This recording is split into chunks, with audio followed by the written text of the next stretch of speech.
Hey, it's Neville Medora, and today I'm going to be telling you about the 5 components almost every single page needs. Now, why listen to me? My name is Neville Medora. I founded copywritingcourse.com. I'm part of a bunch of other gigantic email newsletters and websites such as AppSumo, The Hustle, Pink Java Media, and all sorts of other things.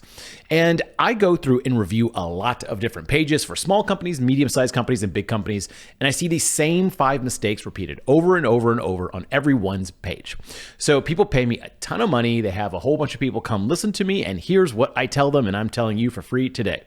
So here are the 5 things that almost every single page needs. And the reason that you should pay attention to this is because you can go through your own pages, your own product pages, your own emails perhaps, and say, am I missing any of these things? Are these really important things I'm missing? And I'm going to give you examples of each one so you can go and add them to your page. This is going to be short, sweet, but super, super effective, so pay attention. Here are the magic things.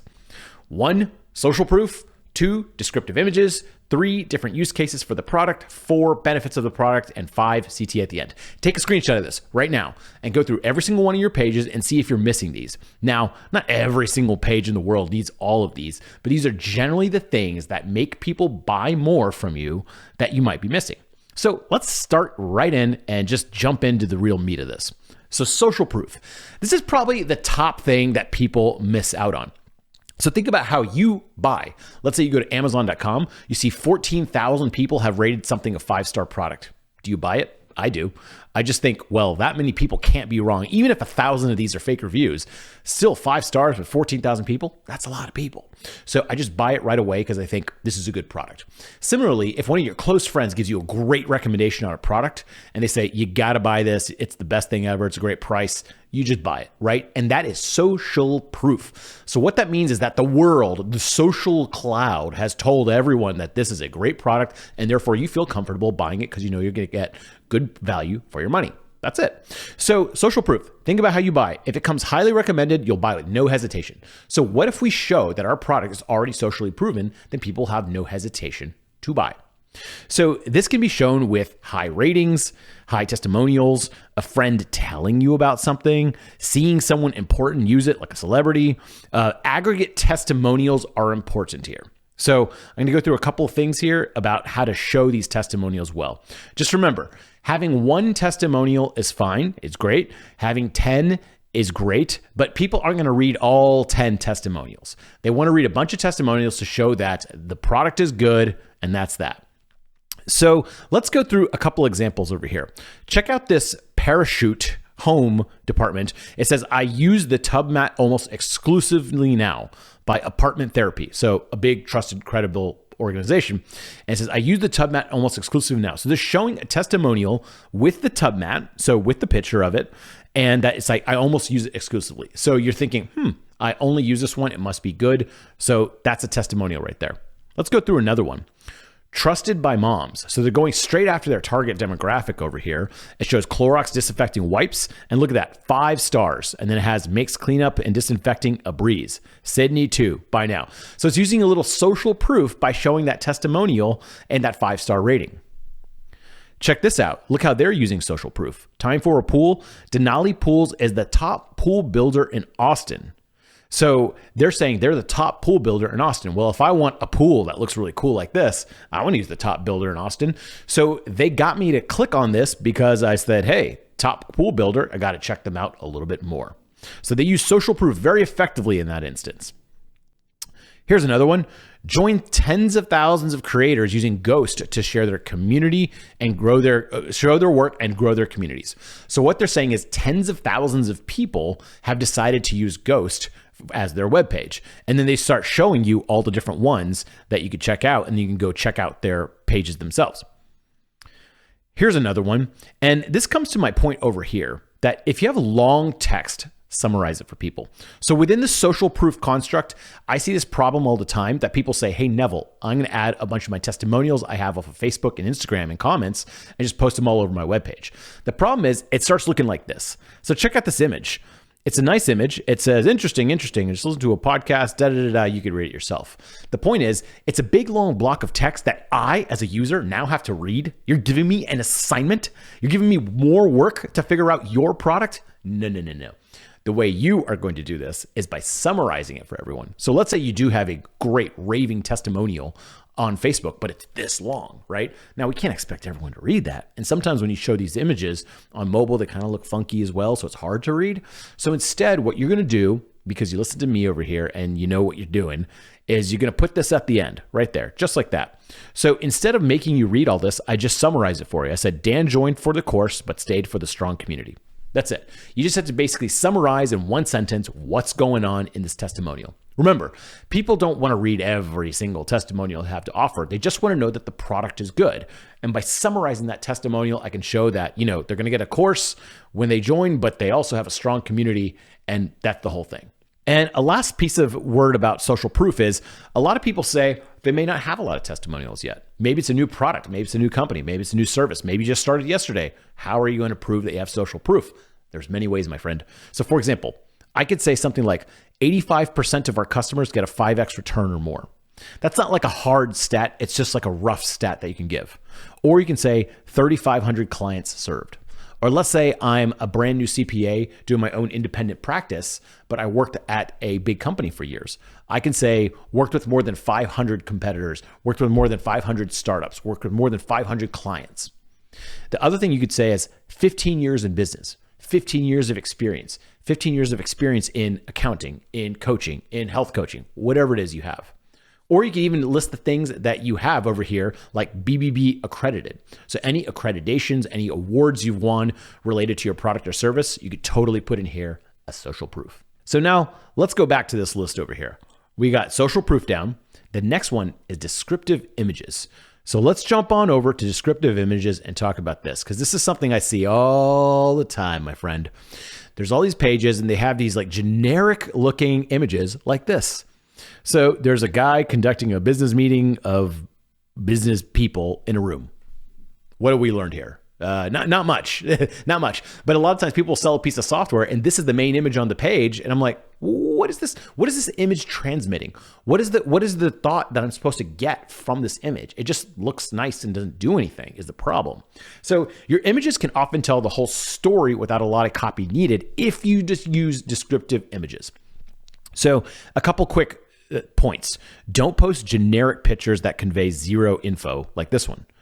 Showcase different uses of a product, and you can do that really well with images, actually better than you can with copy. And then you want to explain a whole product in images if possible. So even if they don't read the copy, just like when you browse Amazon, a lot of times just look at the images, you don't really read the copy. And then also, how about this is a little mind hack that I've told people. Treat your images like a presentation. And we'll go over some examples here. And then also, here's the best one. Make images so good that people want to screenshot them. People want to press that home button and that up button on their phone so they screenshot it. That's how good your images should be, hopefully. So this is a huge mistake on most sites. Lots of wasted space, which is generic, crummy images that have no thought into them. So let's get started. Don't do this, okay? Don't put generic guy talking to generic people.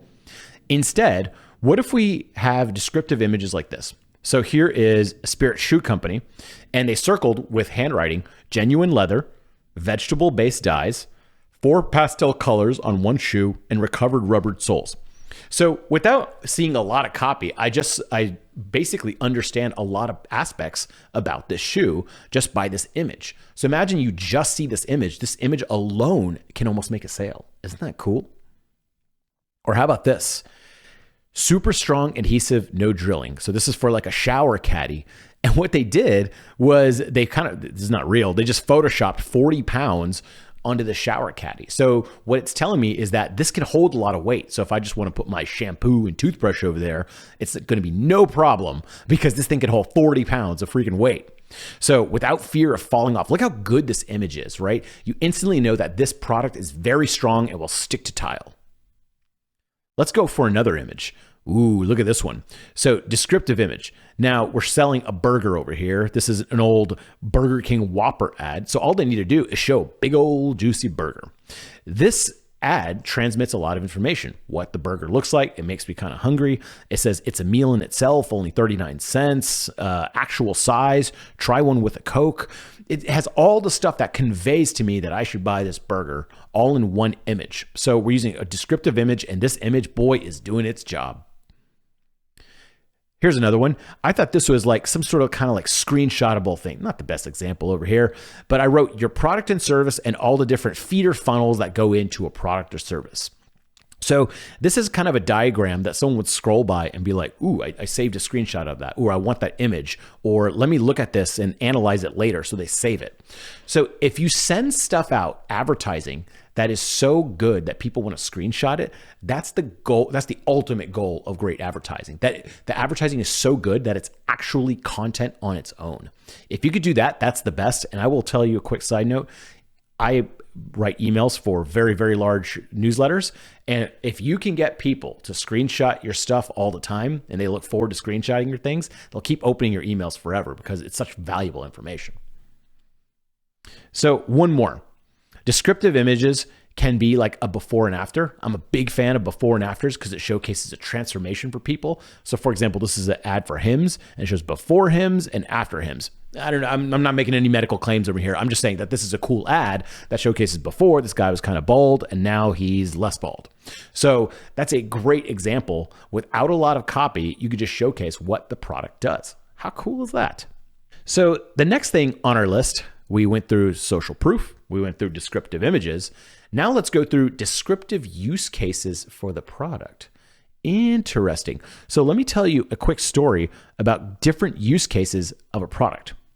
So this is a product that I had a long time ago for my very first e-commerce company. That was a rave company. I've never been to a rave in my life. It was finger lights that you just put them on your fingers and you dance around on the dance floor like that. That's what I thought they were for.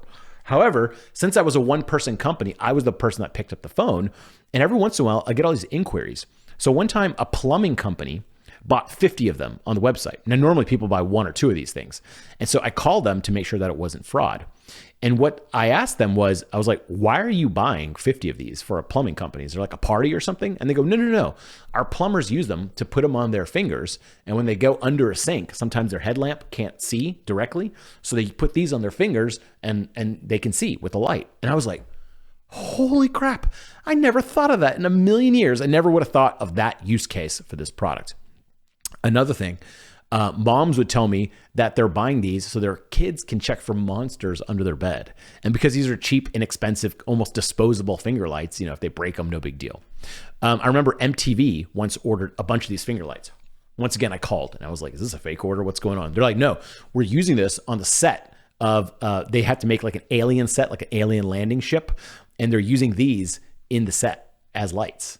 I was like, whoa, I never realized there's so many different use cases for this product.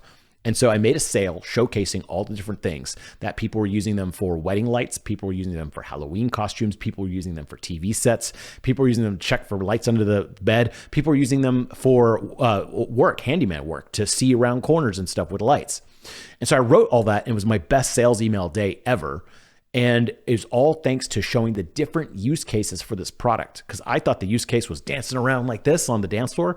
That's just one use case. You can use it for that. But it's this whole other range of products use cases that it had, including camping and all of the other stuff. And so people were like, wow, I could probably use this product year round. So all of a sudden that product became more valuable because it had more use cases. So remember that and make sure to put a lot of use cases into your page. So let's get one more example. Remember I was talking about that little bathroom caddy? Showcasing different use cases for the product makes it more valuable. So for example, I thought that this bathroom caddy could only be used in the bathroom. So it only has one use case to just post on tile in the bathroom. But instead, they show that it could actually be really useful in your kitchen too. So instead of bath products, it has spices and olive oils and little napkins and a soap holder and a spoon holder. I didn't know that you could use it for that. So now it's even more valuable to me because if I buy it, I could put it in multiple places. So let's keep moving on. We talked about social proof, descriptive images, and different use cases for the product. Now let's talk about benefits of the product. Okay, so this is something that sometimes people get a little bit confused on. So I'm going to go over this with you. So the people want a transformation when they buy your product or service. Think about that. Almost everything you sell, people are looking for some sort of transformation. This is not a comprehensive list, just a small one, but I wrote it over here. Something that saves them time, right? So now they're more efficient with their time because of your product. Something that makes something easier, right? Maybe you have a course that explains how to do something so they don't have to like research it themselves. Makes another product better, right? So I have an add-on to my Peloton bike that you can hold an iPad. That makes my Peloton bike more useful because I can hold an iPad on it. Or how about this? Makes them smarter or more educated. Maybe, once again, maybe you sell a course or a cohort where you're going to teach a skill or a service that you can do that makes their time smarter, better, easier. And then something that makes them seem rich, like maybe you sell a luxury good that makes them seem like they're very wealthy, like expensive watches or something. So there's a million different transformations that you can get to people, and that's what they want from your product. So you have to explain the benefits of the product that people are going to get out of it, not just the features. So a feature would be like, we use JavaScript instead of Laravel in our code. Okay, to me, that doesn't mean anything. But if it just says you'll be able to book appointments 2 times faster, that's what I want. That's what I want as a customer. So let's take a look at some transformations that can take place and the benefits of a product being explained. So for example, this We Clone You service, it's us versus them. And it shows that you get pre-vetted and trained virtual assistants really quick rather than traditional hiring. Traditional hiring costs $4,000 something. They cost only $500. Traditional hiring requires hours of vetting, while they only require everything's pre-vetted, pre-trained, pre-held accountable. There's all these benefits to you as an employer versus using their service versus traditional hiring. So that's the benefit of the product. Another benefit of the product. I love this one because it's like a little bit of a before and after and kind of uses images to explain the product, but it's like a big, heavy, bulky billfold where the cards fall out versus a slim, smart, quick access premium leather billfold. So it just shows the benefits of the wallet, that it's smart, quick access. I would even add on like, it is better for your back, all that kind of stuff as the benefits. I really liked this, and this is an interesting one. These are some Crayola ads from the 60s, and it says new Crayola 64 with the built-in sharpener, 64 crayons, 64 colors. It explains the benefit of the thing that you'll be able to just sharpen your Crayola whenever you want. Or what about this one? Every child in America knows this box and wants it. So what the benefit is this is actually for the parents too, that if you're going to get a good gift for your kid, it should be a box of Crayolas because it's going to make them happier, and therefore you're going to look like a great parent. Here's another one.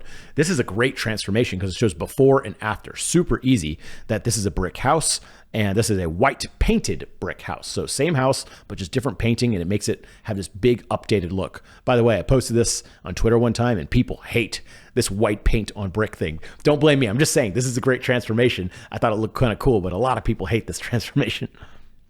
Let's keep going. Benefits of the product. Check this one out. This is before and after. So before that, you have this bad kind of zoom setup and it looks very amateurish. And then after that, you have a very professional looking zoom setup in the same room, same lighting, just like way better camera setup, and it looks a lot better. And then one more, benefits of the product. I love this because this combines with the descriptive image thing I was talking about before, that one side of this bed can be 55 degrees, another can be 110 degrees. So it just shows that this is an 8 sleep bed image, and it shows the benefits of the product that you can adjust each side. So from this one simple image, you can see that you could adjust each side of the bed to your customized temperature. So that's great. Now let's wrap this all up. We talked about social proof, descriptive image, different use cases, benefits of the product. Now, the last thing you need is CTA at the end. So this is very important, and let's explain why. The most overlooked thing for a lot of pages is sometimes you go on a page, you scroll to the bottom, and I don't know what to do at the end. See, this is a huge problem I see all the time. Imagine that I walked into a store, let's say Express for Men, right? A clothing store. And I say, hey, do you have any, long sleeve clothes for me? And the guy just goes, yeah, it's over there. That's it. Well, he didn't do a CTA. Instead, do you think he would make more of a sale if he says, yeah, we totally do. I know all about all our long sleeve shirts. Let me take you to them and let me show you around. What are you looking for? And he basically leads me through the process to get me into a shirt that I like, try it on, and buy it, right? That's more likely going to lead to a sale. So a lot of people have a page and just leaves you hanging. It doesn't tell you what to do next. Well, the whole point of having them look at that page is to get them to do an action, right? So we needed to get a CTA at the end, a call to action. So a lot of people don't do this, or they make another mistake. They tell people to do too many things. So if you tell me to do 6 different things on a page, I might not do any actually. So it's well known in the internet community that if you just have people do one thing, just one, click this, enter your email here, check out here, that you get more of action taken because it's only one choice to make. So tell them what to do and make it obvious and only pick one action. Everything we've talked about in this whole presentation leads up to taking an action. So this is often the most important thing. I see people leave this out of their emails, not their sales pages usually, but a lot of times about pages, all the blog posts. They just leave people hanging with nothing, no action to take. And so I want you to make sure that you're taking an action. So for example, here is a handwritten or handwriting looking flyer. And at the end, it has the person's name and a phone number to call. That is the action they want you to call. Or how about this one? What do you think the action over here for this Gino's Pizza Rolls is? Please write me for your free recipe booklet. My address is on every box. Isn't that clever? That's actually a double action. So he wants you to write for a free recipe booklet, which people may want. This is back in the 70s. And the address to get it, you have to buy a box of these. So he's getting you to buy a box of these and then write. Now, you may critique this and say that sometimes you don't need an action, and you're kind of correct. So for example, this is a Spirit commercial over here. This is a print ad. It just shows the clothes and you either like it or you don't. The cool thing about this is that people know where to buy clothes. They're going to go to the mall and go to the Spirit shop and buy this. That's generally how it works. So for something where it's very obvious how to purchase something, I don't think you actually have to say like, go to the mall and buy this, although that would be nice. But I do think there are some things like clothing where people know what it is and they know how to check out. So if you have clothing on a Shopify store, you don't have to say, click add to cart to buy this. They already know how to do it. So if it's a well-established process, you probably don't need to really tell people how to buy. I really like this in an email, that there's a CTA at the end that if you want to save money on your ConvertKit subscription, click here and we'll take care of it and it'll bump you to an annual plan. If you notice, there is only one item to do. Click here and they'll add you to the annual plan. That's it. Beautiful example of this. And last but not least, a lot of times you can just have your pricing. So a lot of software companies will look like this. They'll have monthly or annual pricing. And you just have a pricing chart. It could be 1-tier price, 2-tier price, 3-tier price, whatever you want. And at the end, you're going to ask them for something to do. So that is my time over here. Let's recap this real quick. So the 5 things almost every page needs: social proof, descriptive images, different use cases for the product, benefits of the product, CTA at the end. Once again, not every page needs this. Not every ad needs this. If you're doing a little Google ad and it only has 140 characters, you don't need all of these things. This is generally the most commonly skipped things I see on people's sales pages, home pages, emails, autoresponders, etc., marketing materials. And these are the things that you can add to your website or your product or your service to make it a lot better. My name is Neville Medora, and if you like this, if you thought this was good or helpful and like my style, I'd really encourage you to do me a favor. Follow me on some sort of platform.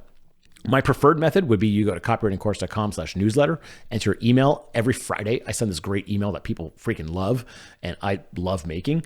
I send that and I basically send you like all my best stuff on copywriting. My goal for the newsletter is to have you like so thoroughly enjoy it that you stay on forever. I also tweet a bunch at twitter.com/nevmed. I also post Instagram. And so it's not just like personal life stuff, but a lot of like reels about business. People really love these. So check it out. Instagram, Neville_Medora. A lot of scams impersonating me. So make sure you get the right one. And then youtube.com/copywriting with a K.